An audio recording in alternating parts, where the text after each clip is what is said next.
Exodus chapter 12 from the New King James Version, part 2. The 10th plague, death of the firstborn. And it came to pass at midnight that the Lord struck all the firstborn in the land of Egypt, from the firstborn of Pharaoh who sat in his throne to the firstborn of the captive who was in the dungeon, and all the firstborn of livestock. So Pharaoh rose in the night, he, all his servants, and all the Egyptians, and there was a great cry in Egypt, for there was not a house where there was not one dead. The Exodus, when he called for Moses and Aaron by night and said, "Rise, go out from among my people, both you and the children of Israel, and go serve the Lord as you have said. Also take your flocks and your herds as you have said, and be gone, and bless me also." And the Egyptians urged the people that they might send them out of the land in haste, for they said, "We shall all be dead." So the people took their dough before it was leavened, having their kneading bowls bound up in their clothes and their shoulders.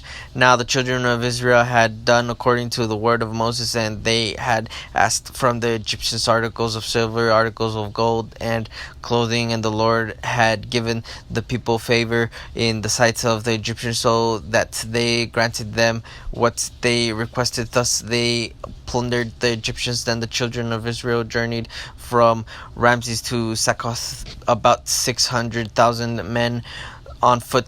Besides the children, a mixed multitude went up with them also, and flocks and herds, a great deal of livestock. And they baked unleavened cakes of the dough which they had brought out of Egypt, for it was not leavened, because they were driven out of Egypt and could not wait, nor had they prepared provisions for themselves. Now the sojourn of the children of Israel who lived in Egypt was 430 years, and it came to pass at the end of the 430 years, on that very same day, it came to pass that all the armies of the Lord went out from the land of Egypt. It is a night of solemn observance to the Lord for bringing them out of the land of Egypt. This is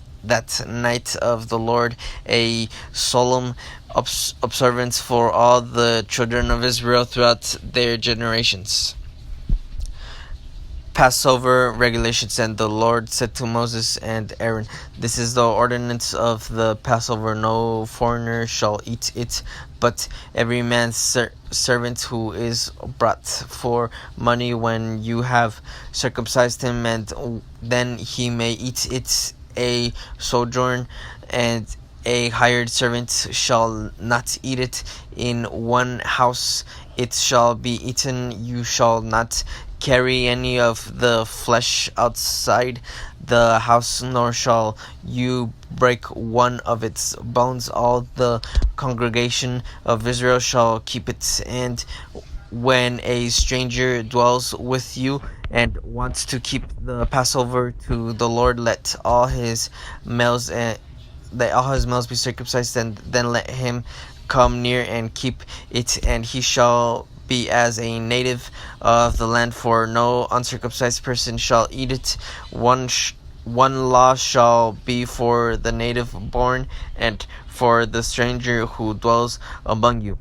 Thus all the children of Israel did as the Lord commanded Moses and Aaron.